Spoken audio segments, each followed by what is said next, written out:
성경은 어디 하나 진리가 아닌 말씀은 없습니다. 근데 그 중에 저는 특별히 창세기 2장 9절을 보면 성경은 정말 하나님의 진리에 맞습니다 라는 데 아주 감복을 합니다. 하나님이 아니시고서야 인간이 갖춰야 될 그 많은 요소 중에 선악을 아는 딱 하나, 분별력 그 딱 하나만이 절대다. 그렇게 분별해서 계시할 수 있는 건 아무도 없습니다. 생명 있는 한은 선악을 분별하는 분별력만 있으면 된다. 뿐만 아니라 창세기 2장 16절부터 17절에 네가 동산 각종 나무의 실과는 마음대로 먹어라. 단 선악을 알게 하는 나무의 실과는 먹지 마라. 먹으면 틀림없이 죽는다. 이 말씀은 인간이 분별력을 상실하면 그것은 살아있으나 죽은 거다. 이렇게 인간에게서 가장 절대의 문제는 분별력 딱 하나다. 이것을 이렇게 분별해서 계시한다는 것은 정말 하나님만 하실 수 있는 것이요 진리인 성경만이 가능한 얘기다. 그래서 저는 늘 정말 성경은 하나님의 진리에 맞습니다. 그렇게 여기는 가장 중요한 근거 중에 하나가 이렇게 분별력을 유일한 인간에 갖춰야 될 요소로 계시하신 하나님의 성경이다. 그렇게 생각을 합니다. 이렇게 분별이 절대인데 그 중에서도 또 뭐가 가장 문제냐 하면은 관념과 실제를 분별하는 것이다. 그게 바로 하나님께서 우리가 일반적으로 이해하는 원죄 신학으로 정립한 창세기 3장의 내용입니다.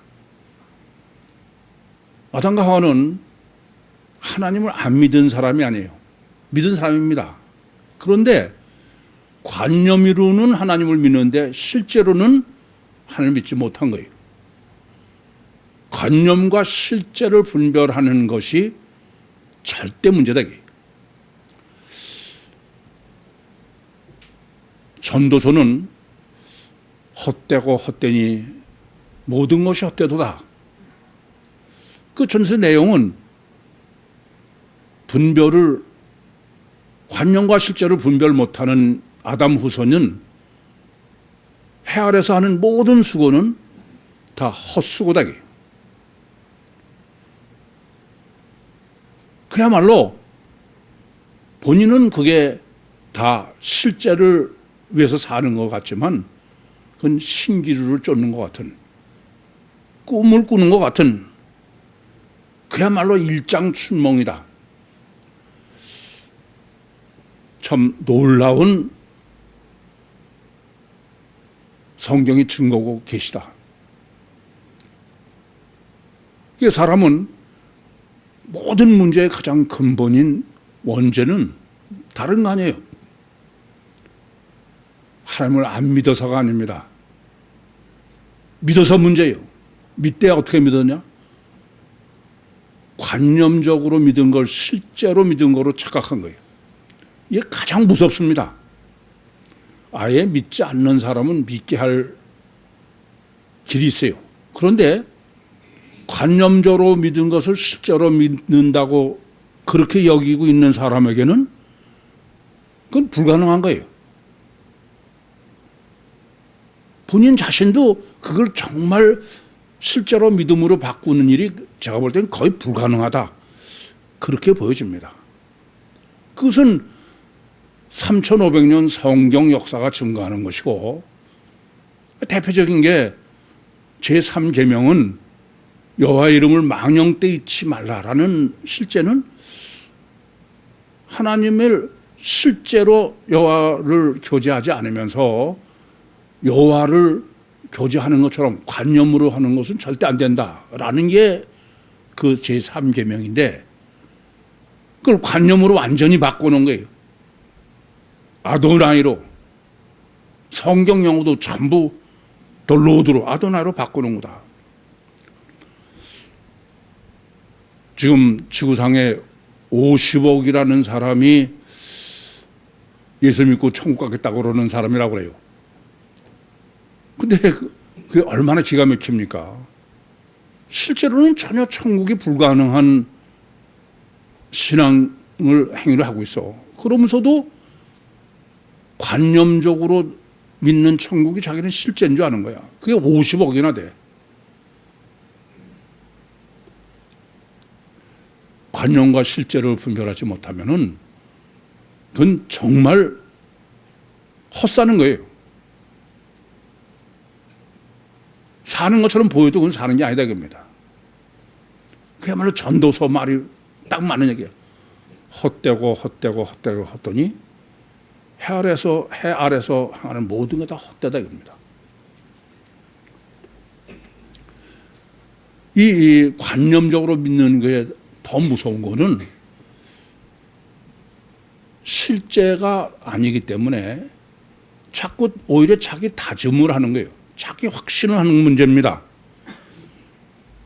관념이나 허구를 실제로 여기려니까 자꾸 다짐을 하고 맹신하고 맹종하고 그런 문제가 생기는 거예요.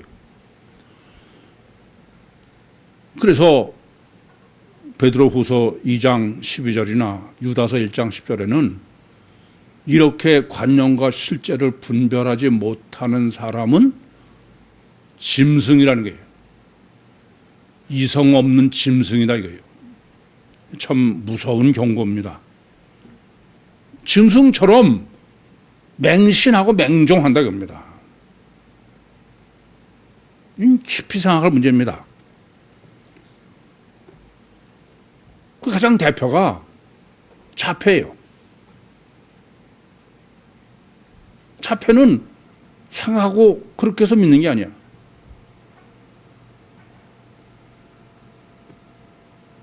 그게 구원파예요. 참 기가 막힌 얘기죠. 확신범입니다. 자기 확신을 하는 거예요. 아무리 얘기해도 소용없어요.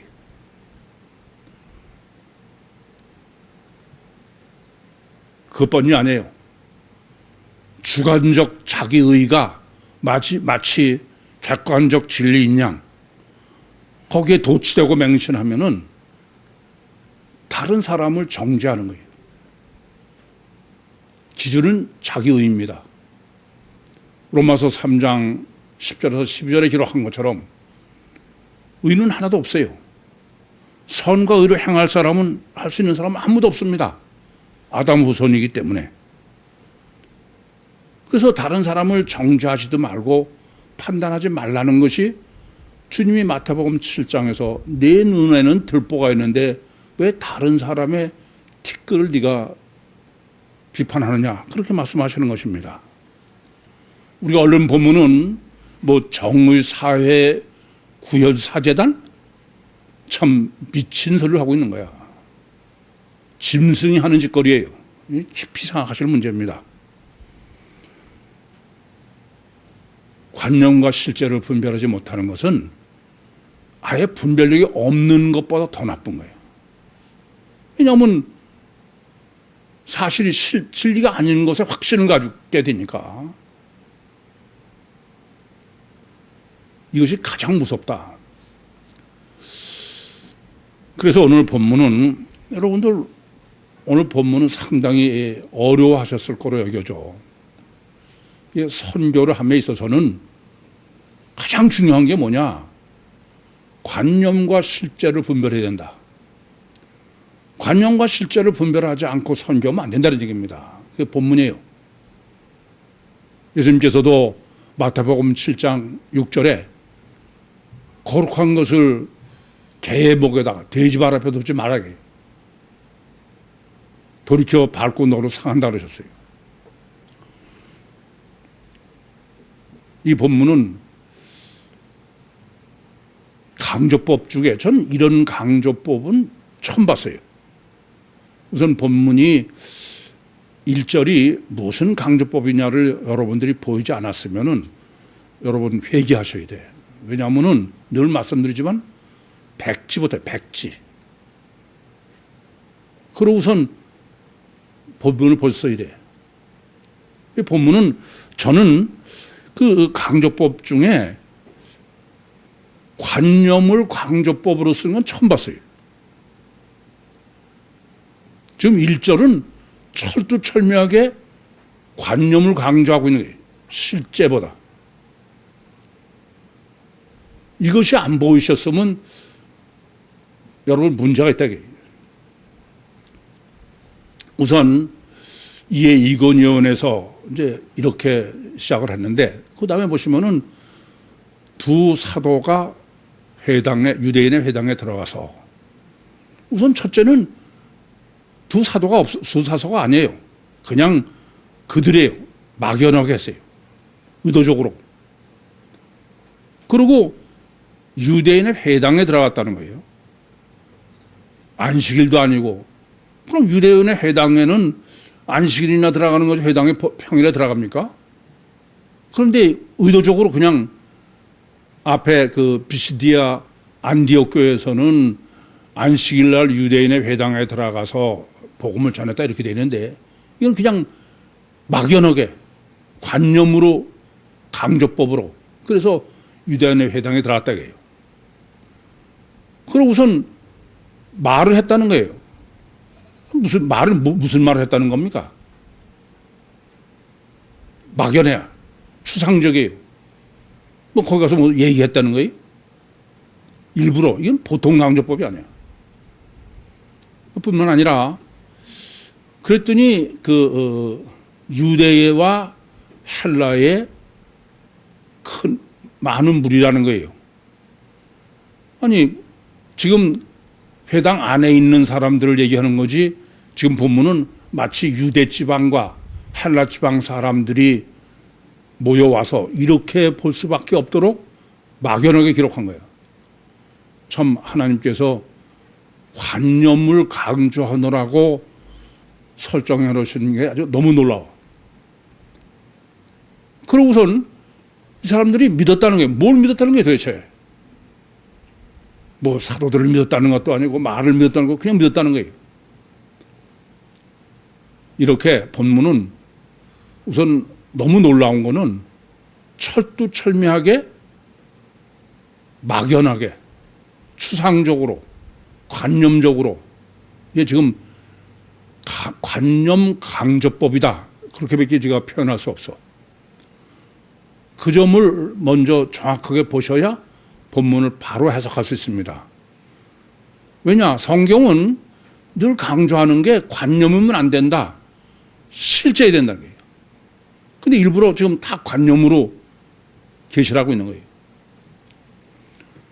이제 그러고 나시면은 지금 시작 자체가 이에 이건위원에서 이에 이건위원이라는 것은 첫 헬라 원문으로는 에게네토 때엔 이건위원이에요. 그러니까 이것은 앞에를 전제로 해라. 그 앞단락은 어떤 것이냐 하면은 바울과 바나바가 비시디아 안디옥에서 안식일날 유대인의 회당에서 복음을 전했더니 유대인들이 이방인들을 선동해 가지고서는 핍박을 해서 그래서 이 바울과 바나바가 발의 먼지를 떨어버리고선 지금 비시디아 안디옥에서 비시디아 이고니오로 갔다. 그게 51절입니다. 그러니까 안디옥 교회와 지금 이 이고니온 안디옥 회당과 이고니온 회당은 같은 비시디아 지방 중에 근처에 있는 다른 도시다. 어쨌든 여기서 옮겨왔다 이게. 그게 뭐가 중요해서 그걸 기록하느냐. 그것이 바로 추상적이요 관념의 강조법은 본문 해석의 절대적 조건은 사도행전 13장 전체를 전제로 해라. 그러니까 어느 한 단락도 아니고 그것을 그래서 일부러 1절은 전부 관념의 추상으로. 그러고선 이에 이건 이언입니다. 그러면 13장을 재정리를 해야죠. 13장은 이방인의 선교를 하기 위해서 디아스폴라인 사울과 바나바를 안디옥 교회에서 선택해가지고 파송을 했는데, 이 사람들이 첫 번째 가서 전한 데가 어디냐면은 서기오 바울이에요. 로마 총독이다 이게. 이방인이죠. 그런데 거기에는 이미 바예수인 무당이 이 총독의 수행원으로 있으면서 이 총독의 가치관을 바꿔놨다. 꽤 어떻게 바꿔놨어요? 유물사, 물질이 전부인 단일체인 이방인이 영적 관심을 갖도록, 즉 13장 전체에서 정리한 거로 하면은 카타프렌, 형의 하학적 가치관, 단일체요, 유기적 물질이 다인 사람에게 아나프렌, 형의 사학적 가치관, 영적인 것의 실제성, 그것을 더군다나 표적으로 이 총독이 믿게 됐다. 표적 행각을 보고 믿게 됐다. 그러고서 13절부터가 바로 비시디아 안디옥 교회 회당에서 안식일 날 전한 거예요. 그러니까 우선 무슨 말이 되냐면은 이렇게 천국 복음을 전하는 데는 바로 이 바울 총독이 서론이에요. 다르게 말씀드리면은 형이 사학적 가치관, 단일체요 유물사관 가진 사람에게는 안 되고, 그 사람은 1차적으로 형이 사학적 가치관을 갖는 이중체요 영적인 관심, 그렇게 한 다음에야 거기에다가 천국 복음을 전할 수 있다, 그런 말이 됩니다. 그래서 전하는 천국 복음은 우선 유대인들은 자기들이 선민사상이라고 자부하고 있는데, 사실은 출애굽으로 계시하는 것은 너희들 마귀의 종인 아담 후손이 하나님께서 출애굽을 시키셔서 그렇게 해서 가나안까지 정복을 해서 차지하게 해놓으시고서, 그리고 우선 사사들을 통해서 구원했다. 사사는 어떤 것이 사사이냐면은 하나님께서 직접 하시면은 보이지 않으니까, 안 믿으니까, 그래서 보이는 하나님이 사사다. 그래서 전쟁이나 또는 고난을 당해서 기도하면은 하나님께서 직접 역사하시는 게 아니고 사사를 보내셨다. 그래서 이 사사는 바로 왕의 서론이다 그랬어요. 왕은 다윗이 목적이죠. 다윗은 이와 같이 하나님이 실체인 사사, 선지자와 왕이 결합된 이중체다. 그리고 이 다윗의 시에서 지금 이 유대인들이 기다리고 있는 신인 메시아가 나셨다. 그런 처녀 잉태했는데 그 씨는 바로 하나님의 영이다. 이런 육체 우선의 이중체인데, 이렇게 육체 우선의 이중체인 신인 메시아가 육체는 십자가에서 돌아가시고, 그리고 우선은 속의 주체인 하나님이 육체에서 일탈하셔가지고 그것이 부활하신 분이다. 그게 영의 실체다. 그걸 파이널했어요. 보이지 않지만 있다는 게 없다는 게 아니다. 그래서 신인 메시아의 구원은 이와 같이 파이노인 부활하신 예수님이 승천하셔서 보내신 보혜사 성령으로 거듭나는 게 다윗의 거룩한 은사를 주는 것이다. 그것으로 전부다. 그래서 종말은 이와 같이 주님이 빈 무덤에 육체는 증발한 것처럼 우리 육체는 증발하고 구원받은 교회는 휴거하는 종말론이 성경이 계시하는 신인 메시아의 구원이요 천국복음이다. 여기까지가 13장의 내용이다. 이것을 전제로 그러고선 지금 본문에 해석하라 그런 얘기죠. 그것이 바로 1절에 요구하는 내용이다. 그래서 내용이다. 그걸 1절이 관념으로. 왜 그러냐?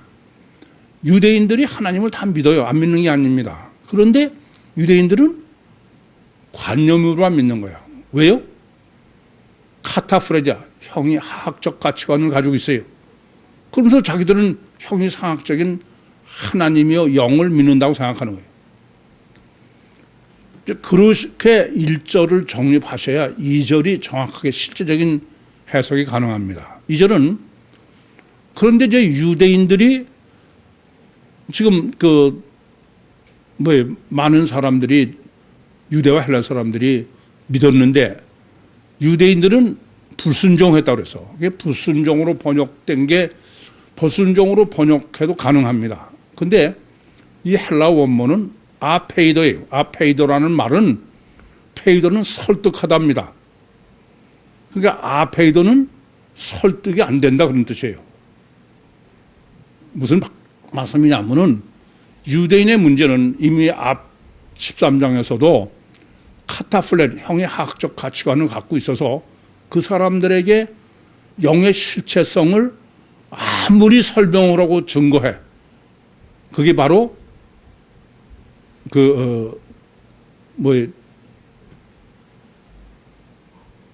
헤게마요. 전혀 안 된다. 아무래도 믿지 않는다. 그것을 본문에서는 지금 더 정확하게 아페이도를 한 거예요. 무슨 말씀이냐면은 아무리 설명을 해도 설득을 해도 가치관이 단일체, 형의 하학적 유물사관으로 되어 있는 사람에게는 전혀 불가능하다. 그것은 그 사람들은 믿지도 않고 받아들이지 않는다 이겁니다. 그게 지금 2절에 불순종으로 번역된 거예요. 그러니까 이런 얘기죠. 예수님은 그래서 귀 있는 자는 들을지어다 그랬어요. 귀 없다는 얘기가 되고 귀 없다는 얘기는 뭐가 되냐면은 앞달락스톱 하면은 바로 형의 하학적 가치관을 가지고 있는 거예요. 단일체요, 물질 유물사관이요, 물질이 실제고 영은 관념이다라는 사람이다 그런 사람이에요. 그런 사람한테는 영의 실체성을 아무리 설명하고 그래봤자 마이동풍 그게 아페이도예요. 이에 대해서 무슨 말씀인지 우이독경 쇠기의 경일기야. 그건 하나만하다 그런 얘기입니다. 이렇게 그 가치관이 물리사관을 가진 사람에게는 뭐 아무리 해봐도 소용없다. 이게 그냥 그래서 아페이도만이 아니라 이방인을 선동한다 이겁니다. 이방인을 선동한다는 것은 우선 왜 하필 이방인을 선동하냐 이런 의미죠. 유유상종이라는 말 아시죠? 끼리끼리. 그러니까 이 유대인들은 자기들은 하나님의 거룩한 백성이라고 여기지만 이방인과 같다 이게 똑같은. 이방인이라는 것은 아까도 그 총독에서 말씀드렸지만 물리적 단일체요. 보이는 게 육이 절대요. 보이는 것만 다 한 거지 실제로는 하나님을 안 믿는 거다 그런 거 아닙니까? 그러니까 이 가치관이 지금 유대인하고 일치하는 게 이방인이다 그런 말씀입니다. 그 이방인을 갖다가 그러니까 아담 후손이죠. 그 사람은 선동한 거야.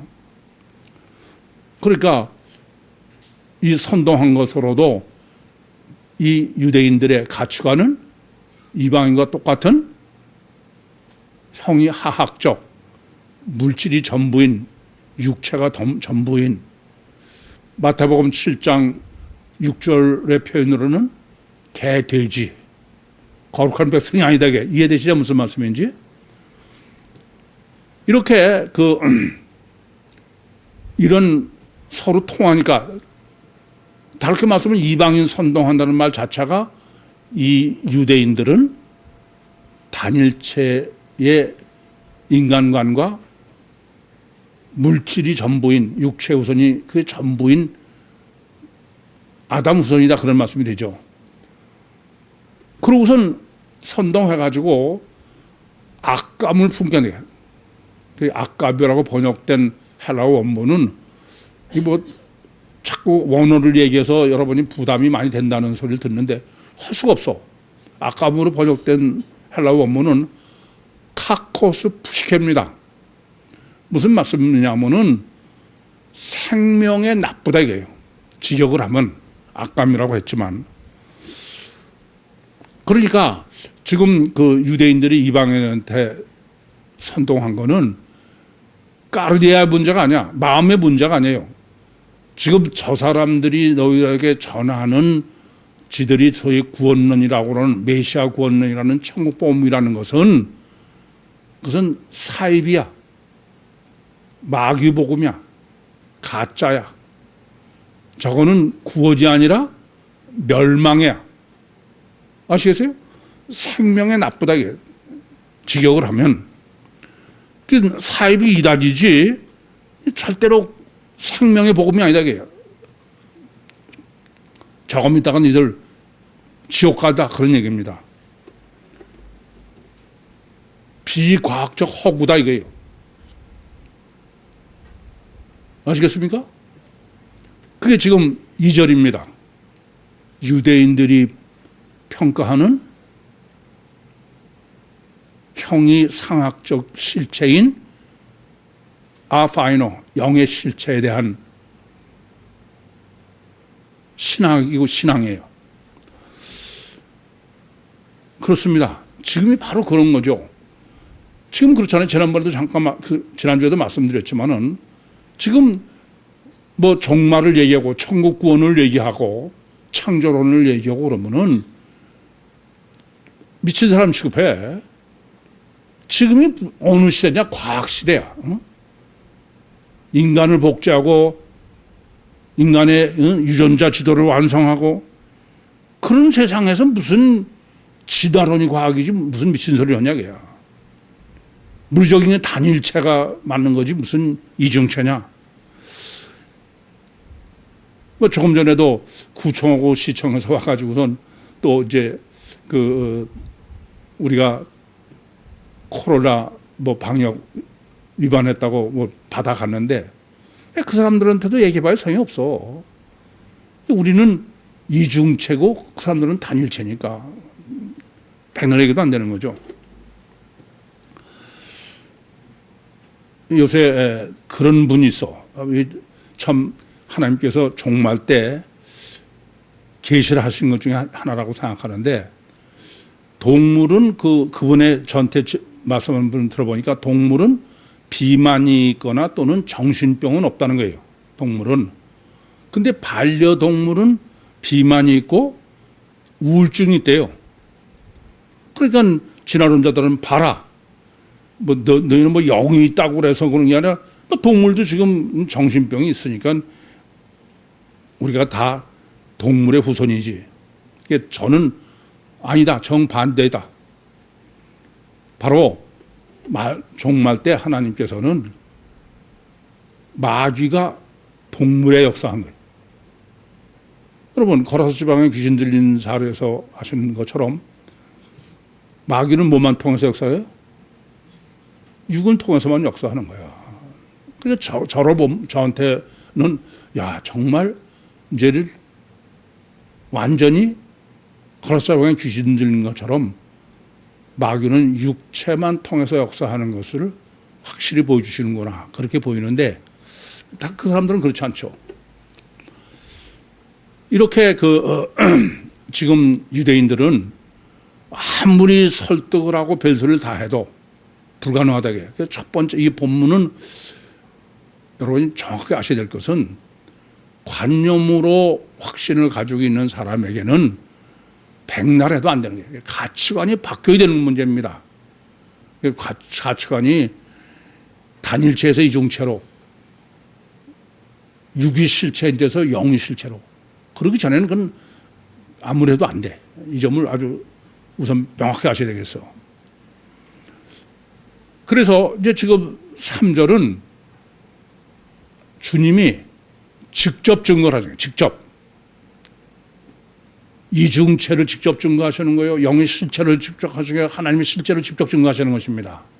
우선 본문에 오랫동안이라고 그래요. 이게 오랫동안 이따 강의 시간에 정리해 드릴 문제입니다만은 이 오랫동안의 말은 보통 강조한 게 아니에요.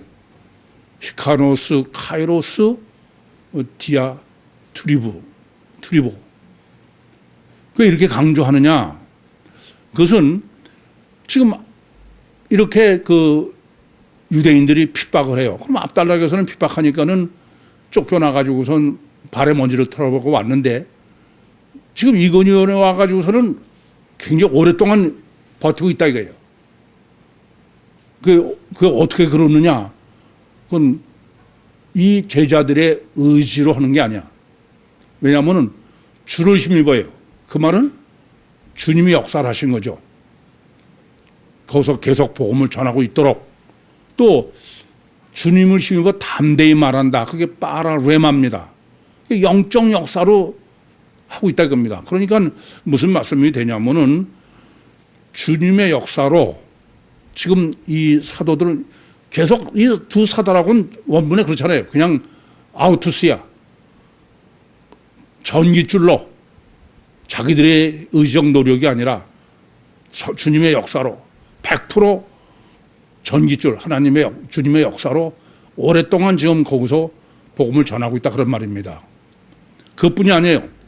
이렇게 지금 형이상학적인 영의 실체성을 이 제자들이 설득을 하고 믿으려고 복음을 전하고 그거를 맞춤형으로 육체우선이여 가시결과만이 절대인 그 입맛에 맞게 그렇게 해서 주님께서 표적을 행했다는 거예요.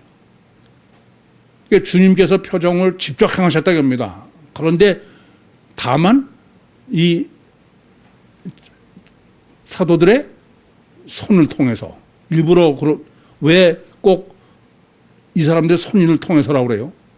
주님이 직접 하셨다 그죠? 그렇지 않으면 그냥 뭐 그 사도들이 직접 표적을 행했다 그러면 되는데 물론 본문은 여전히 사도는 아니에요. 그냥 그들이죠. 그러니까 주님께서 그 형이상학적인 실제, 그러니까 영의 실체성, 이중체의 실체성을 육체 우선이요 가셔 결과만이 절대이기 때문에 그 사람들이 믿을 수밖에 없도록 이 사도들이 설명하고 설득한 것을 보이도록 증거한 거예요. 그러면 믿을 수밖에 없죠. 이에 대해서 무슨 말이죠? 그러니까 뭐 믿을 수밖에 없는 아주 필요 충분한 걸 다 지금 하고 계시다 그런 얘기입니다. 마치 이런 거죠. 뭐 그 영의 실체성을 말로만 한 게 아니고 저 같으면은 파동 입자수를 다 증거한 거예요. 그랬더니 이 사람들이 믿어요? 이걸 아셔야 돼. 지난번에도 저 말씀하실 때 뭐 그 표적으로 보면은 최주영이 보면은 믿는다고 그렇게 말씀하셨는데 전혀 그렇잖아요. 표적 보고 믿을 사람 아무도 없어. 그건 전혀 잘못하시는 거예요. 그것은 표적, 육으로 보고 믿을 사람은 육이 목적인 사람. 그것만이 육은 육으로. 근데 영적인 것을 육으로 아무리 증거해도 그건 안 믿어요. 그건 전혀 잘못하시는 소리입니다. 무슨 말인지 아시겠어요? 다만 주님은 이미 논리적이고 원리적으로 다 설명한 것을 증거한 것뿐이야. 그래도 안 믿어.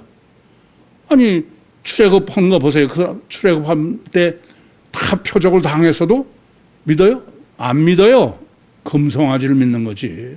이건 전혀 잘못하시는 것입니다. 그래서 지금 본문은 이 3절은 주님께서 직접 증거하셨다는 게 지금 주님의 은혜의 말씀을 주님이 직접. 이게 무슨 말씀이냐 하면은 지금 사실은 이 바나바와 사울을 통해서 사도행전 13장에 그 천국 복음이요, 영의 실체성이요, 이중체를 다 논리로 전개하셨어요. 근데 그게 누가 했다? 주님이 하셨다 이겁니다. 그리고 표적으로 그 실체성을 다 증거하셨어.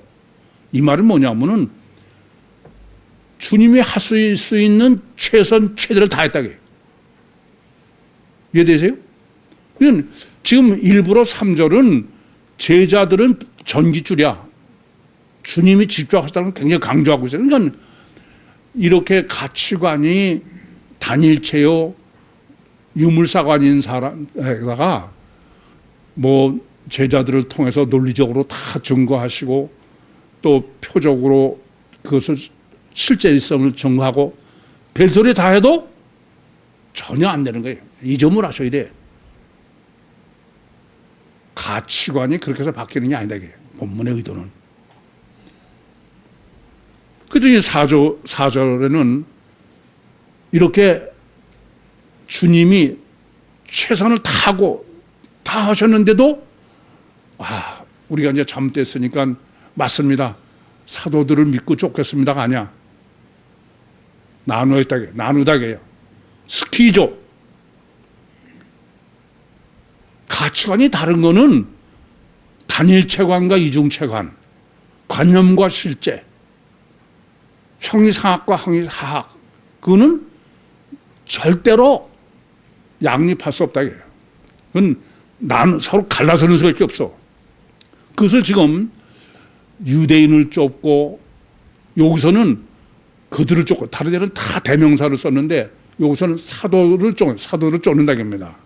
근데 이 쫓는다고 쓴 유대인을 쫓고 사도를 쫓는다는 게 쫓는 거로 번역한 거는, 앞에서는 쫓는다는 것은 프로스 에르코마인데 헬라어로, 본문은 아니에요. 둘 다. 유대인도 사도도 수냐. 수는 지난번에도 서교 바울에게 함께 있다고 그랬죠? 그 수는 쓴 거야. 그게 무슨 말씀이냐 하면은 패거리가 나누어진 거야. 무슨 패거리? 유대인의 패거리하고 쪽의 패거리하고 사도들의 패거리. 일부러 지금 둘이 완전히 갈라서 쓸 수밖에 없다. 그걸 강조하려고. 그래서 이제 우리가 이걸 정립하는 거는 하나님의 법칙이요, 성경의 원리를 정확하게 아셔야 돼. 하나님은 먼저 가르는 거 해. 먼저 가르는 걸 먼저 한다고 합니다. 그러니까 먼저 이스라엘을 애굽에서 출애굽을 시키신 다음에, 먼저 갈라놓은 다음에, 그 다음에 로고스야, 계명을 주시는 거예요. 이 법칙을 바로 아셔야 돼. 이게 가르지 않고서는 그건 해봐야 안 된다고 합니다. 그래서 교회가 뭡니까? 에클레시아라는 거는 갈라놓은 거예요. 뭐 교회는 선하고 의가 기준이 아니야. 오늘 논리대로 하면은 단일체인 유물상황을 가진 사람으로부터 이중체의 영의 실제를 갈라놓은 거예요. 그게 교회예요. 이해되시죠? 무슨 말씀인지? 그래서 이렇게 이제, 야, 너희가 우리는 뭐 물과 기름과 없으니까 도저히 합해지지 않으니까는 나눠질 수밖에 없다. 스키죠. 그게 아니야. 돌탕으로 때려 죽이려 들어. 그래서 능욕을 한다는 게 우선. 아니, 그렇잖아요. 너 나하고 안 맞아? 그러면 그냥 넌 너대로 해. 나는 나대로 할게. 그러면 되는데, 아니야. 능욕이란 말은 거짓으로까지 해서 모욕을 준다. 이게 후브리조라는 단어가 또 달려든다는 게 그냥 한 게 아니라 적극적으로 덤비면서 죽여버리겠다 그죠. 호르메예요. 그리고 돌로 때려 죽이겠다는 거야. 적극적이죠. 어떻게 달라졌냐면은 앞달락에서는 핍박해서 내쫓아서 그냥 발에 먼지만 떨어서. 근데 이번에는 그런 정도가 아니야. 아예 달려들고 모욕하고 돌로 때려 죽이려고 들고 그런 겁니다. 근데 누구하고 했냐면은 이방인 관원인 거예요. 그러니까 육적 사자죠. 육적으로 성공한 사람이에요. 아르케는, 관원은. 육적 능력이 강한 사람, 그 사람들이라 이런 얘기죠. 그래서 예수님께서도 종말 때 너희는 누구한테 핍박을 받냐 하면은 우리는 너희는 양이고, 그러고선 이리 가운데 가라 이게요. 그러니까 이리들이죠. 사자들한테 영적 복음을 전하는 사람은 핍박을 당할 수밖에 없는 거죠. 그랬더니 어떻게 했느냐?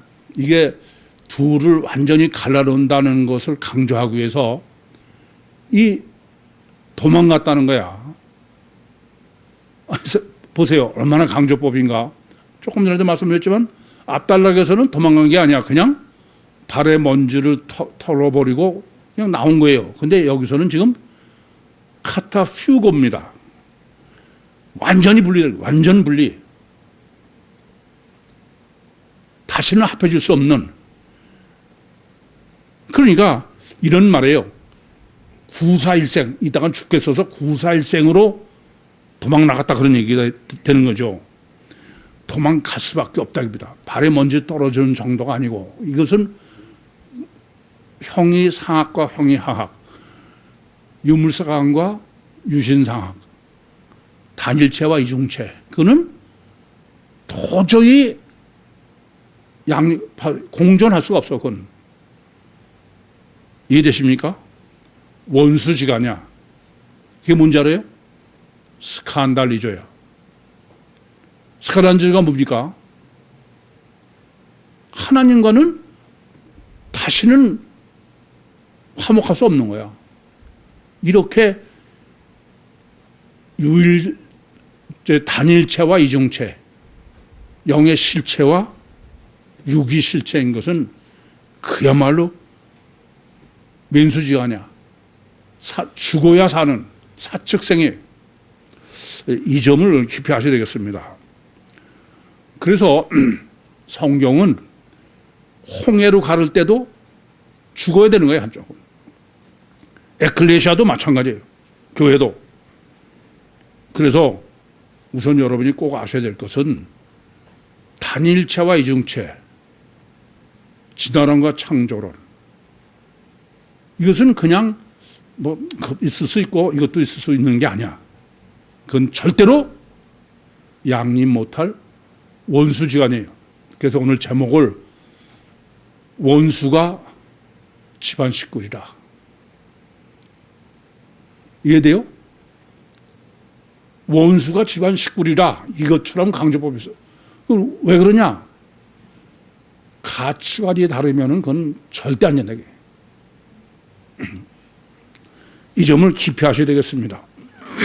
양립이 절대 불가능하다 그런 말이에요. 그래서 지금 본문은 아까 서론에서도 말씀드렸지만 이렇게 선교를 하고 복음을 전하는 데는 분별이 절대다. 아무 데나 전해서 되는 게 아니다. 그 개돼지한테 전하면 안 된다겠죠. 그 분별이 무슨 불면이 가장 문제가 되냐면 관념과 실제로 분별해야 된다. 왜냐? 관념과 실제가 아닌 거는 그냥 날탱이는 저 사람은 이방이다 그럼 전하면 되는데 이 사람은 관념을 실제로 여기기 때문에 거꾸로가 돼. 왼수가 되는 거야. 그래서 본문은 이제 선교에서의 분별. 제일 먼저는 뭘 분별해야 되냐 하면은 하나님의 속성을 분별하라는 거예요. 이미 정립해 드린 것처럼 3절에서 주님이 최선을 다했다고 그랬어요. 근데도 안 되는 거예요. 왜 꼭 선교를 해야 되냐면은 하나님은 인격적 관계이기 때문에 아무리 주님이 하려도 안 된다 이게요. 그래서 그것을 입맛에 맞게 그래서 디아스폴라를 선교사를 했듯이 그렇게 해야 된다 이겁니다. 그래서 주님은 아무리 최선을 다해도 인격적 관계이기 때문에 어떻게 할 수가 없어. 이 점을 먼저 바로 알아야 된다 겁니다. 그래서 내가 맞춤형으로 복음을 전하되 전깃줄로 해야 되는 거예요. 직접은 상대방은 하나님이 아무래도 주님이 해도 마이동풍이니까 그나마도 너희가 해야 된다 그런 얘기죠. 그래서 지금 보면은 무슨 얘기냐면은 3절 얘기는 주님은 전지전능한데도 헛수고야. 아무래도 소용없다는 얘기야. 왜요? 인격적 관계이기 때문에. 그래서 그렇게 해봐야 설득하는 게 유대인 설득이 불가능하다 그런 말씀입니다. 뭐 때문에요? 가치관이야. 가치관. 아시겠어요? 제가 여러분들에게 뭐 세미나하고도 늘 말씀드려요. 여러분 다른 게 중요한 게 아닙니다. 여러분이 가치관이 바뀌기 전에는 그건 아무 소용이 없다. 그렇게 제가 아주 그냥 펄펄 뛰다시피 해. 근데 가치관은 놔두고 영 딴 쪽에 관념에다가 목숨을 거는 거야. 그건 우리 교회 나오지만 다 왼수라는 걸 잊지 마셔. 그래서 지금 그 왼수 신학을 정립하라 이겁니다. 왼수는 첫째 뭐가 왼수예요? 육과 영이 왼수다 이거예요. 육과 영의 왼수 신학을 정립하라 그럽니다. 둘은 절대로 양립할 수 없다 이거예요. 그래서 로마서 8장 7절에도 하나님과 육신은 왼수다 이거예요.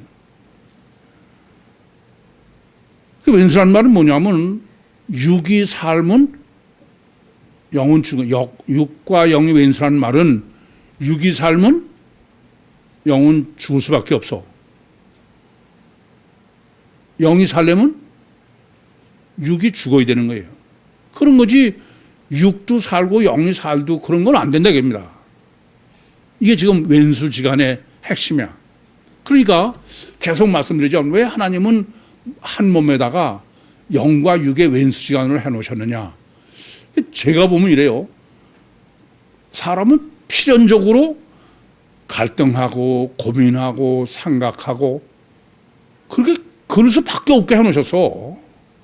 그러니까 여러분이 그게 안 되고 있는 거는 이미 시각한 거야. 그럴 수밖에 없도록 해놓은 거예요. 저는 놀이학교나 이쪽에서는 늘 어떻게 보면 애들이 고민하고 생각하고 갈등하고 왜요? 분별이야. 그러지 않고는 분별은 없어요. 이거 보세요. 이것이 하얗고 까맣고 그거는 그냥 보고 분별해. 그런데 관념과 실제를 분별하려면 뭘 해야 돼요? 그건 생각 안 하고는 절대 불가능한 겁니다. 관념과 실제를 생각해야만 분별하도록 해놓으셨기 때문에 그것을 무시하고 뭐 애들을 키운다 그런 건 전혀 짐승을 키우는 거야. 깊이 생각하셔야 돼요. 두 번째로는 본문은 유신 종교와 유신 신앙은 양립할 수 없다. 왼수지간이다 이겁니다. 아시겠어요? 이게 가장 본문이 지금 핵심인 거야. 유신 종교와 유신 신앙은 우리는 다 유대교도 해교도 뭐 다 하나님 믿고 우리도 하나님 믿으니까 안 되는 거예요. 그건 왼수지간이야. 절대 안 돼. 이 점을 아셔야 돼. 천국복음과 세상복음은 그건 절대 안 되는 거예요. 그 전에 제가 그 침례교단에 있을 때 자꾸 침례교단 목사들이 그러는 거예요. 왜 목사님은 꼭 천국복음만이라고 그러냐 이거야. 천국복음도 전하고 세상복음도 전하고. 야, 네가 목사냐? 전혀 잘못하시는 겁니다. 아니 그건 성경이 증거하는 거 아니에요. 예수를 누가 죽였어요? 그건 유대인이 죽인 거지 빌라도가 죽은 게 아니에요. 그런데 성경은 자꾸 유대인인 세상복음이 천국복음을 유신 종교가 유신 신앙을 죽였다고 계시하는데 죽어라고 자꾸 빌라도라는 거야. 스테반을 누가 돌탕으로 때려 죽였어요? 유대교야. 이 점을 잘못하시면 안 돼. 그러고 생각하면 이래요. 피복음과 구이복음은 어떤지 아세요? 왼수지간이라는 걸 잊지 마셔. 그건 전혀 아니에요. 같이 양립할 수 있는 게 아니야. 이 점을 아셔야 돼. 여러분들에게 제가 제일 힘든 거는, 아니, 피복음과 구유복음은 왼수지간이에요. 양립할 수 없어요. 그런데 뭐 다 그것도 예수 믿고 부활 믿고 이러니까 여러분은 거기서 별로 벗어나질 않고 있어. 이건 그냥 심각한 문제야. 그래서 가끔 내가 말씀드리죠. 여러분들 제가 복음 전하면서 보면은 이 피복음에 절어가지고 전혀 벗어나지 못하고 있다 이겁니다. 그것도 괜찮은 게 아닙니다.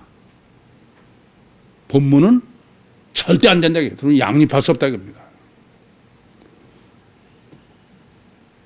그래서 야고보서 4장 4절은 세상과 벗하는 것이 하나님께 원수 되는 걸 알지 못하는 얘기예요. 세상을 벗하는 게 뭐예요? 박애주의를 실현하고, 이웃 사랑하고, 이웃은 아가페지 필레오가 아니야.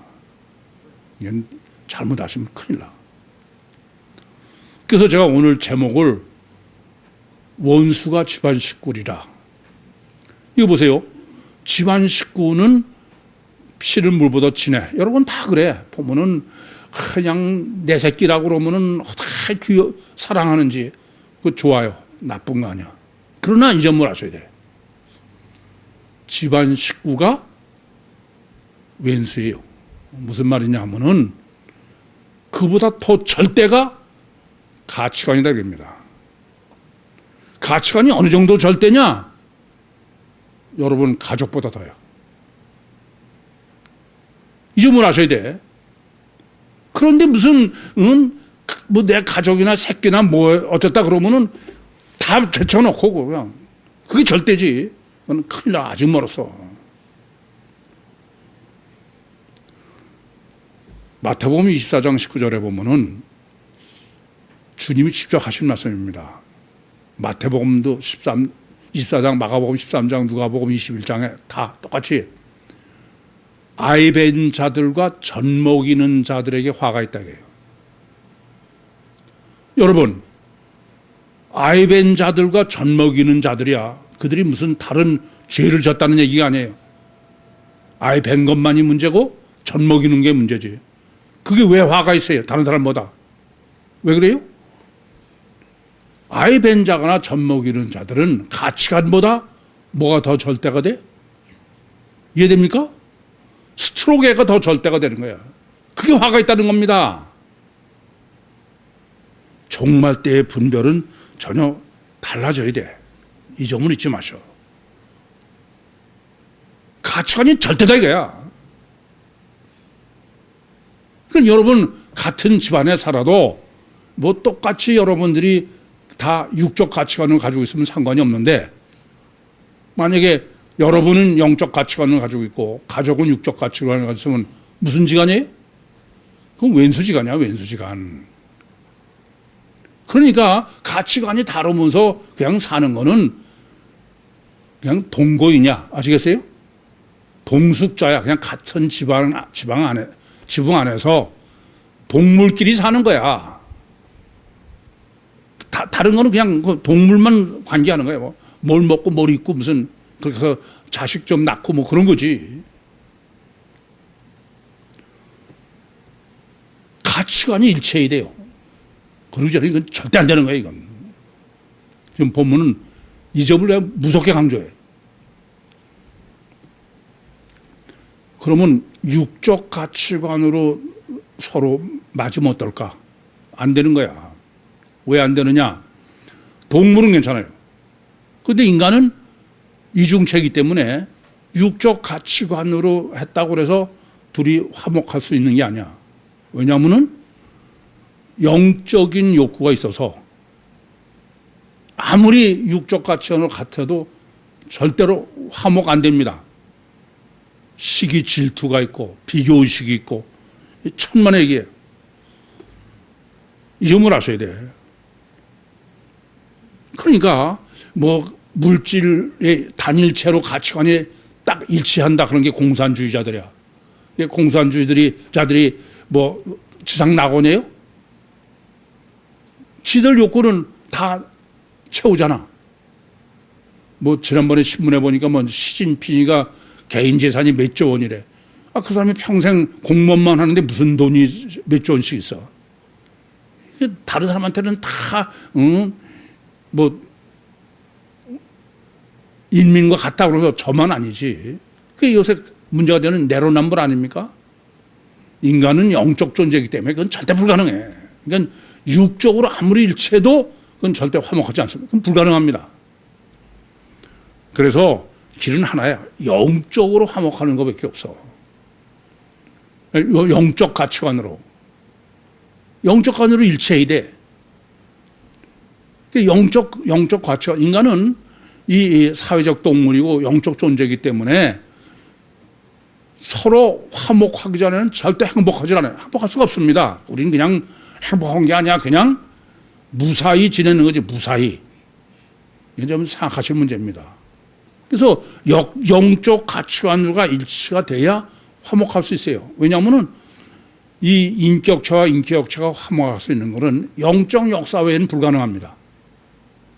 그러니까 영적 가치관이 일치가 되지는 안 되는 거야. 일체는 과정 속에 있겠습니다만은 제가 우리 교회 나오시는 분들한테 많은 분한테 그런 얘기를 들어. 우리 교회 나오면서 부가 많이 화목해졌대. 왜 그래요? 가치관이 뭐로 향해서가 그래? 영적 가치관으로 가는 거야. 나도 모르게. 그런 거지 육적 가치 가지고는 전혀 안 되는 것입니다. 이 점을 깊이 아셔야 돼. 그래서 화목은 야, 너 다른 사람 미워하지 말고 화목해라. 그런 얘기는 해야 소용없어. 어린아들도 그래요. 육적 가치관을 키운 애들은 보면은 전부 비교의식이고 보이는 것에다가 집착하고 그렇게는 전혀 불가능해요.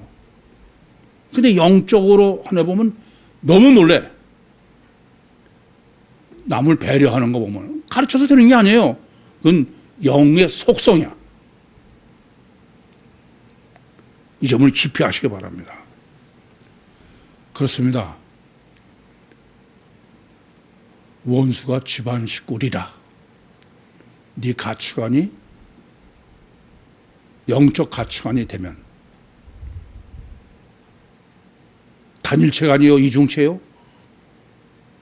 육이 실체가 아니에요? 영이 실체요? 그렇게만 되면 그것은 영적 가치관이 아니면 왼수가 되는 거야.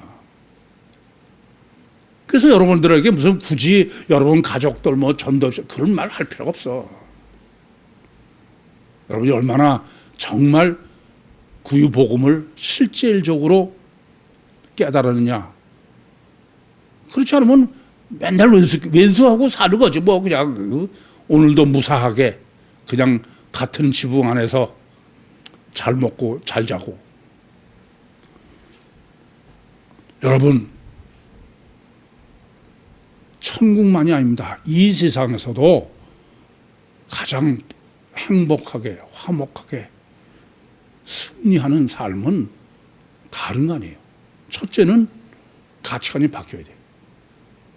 이중체로 바뀌어야 돼요. 영이 실체로 실질적 가치관이 바뀌어야 돼요. 그러면은 성령의 역사로 점점 그리스도의 형상을 닮아가는 거예요. 주님처럼 능력으로 이 세상을 승리할 수 있는 것입니다. 주님의 은혜의 복음으로 예수 그리스도를 보혜사 성령으로 실제적으로 영접하셔서 이 땅에서도 거듭난 교회로 유신과 세상을 승리하시다가 머지않아 주님 오실 때 다 같이 휴거해서 공중에서 주님을 만나는 종말 때 모든 구 식구들이 되시기를 간절히 소원합니다. 기도하시겠습니다. 살아계신 아버지 하나님, 은혜와 사랑을 감사합니다. 여기까지 말씀하시고 여기까지 인도하시고 여기까지 역사하신 주님, 이제 마지막 참 가치관, 영의 실체로서의 가치관, 이중체의 가치관으로 확립하게 해주셔서 성령으로 말미암아 육신과 세상을 승리하고 천국의 영광을 누리는 주님의 택하신 귀한 백성들이 되게 해 주시옵소서. 예수님의 이름으로 기도하옵나이다. 아멘.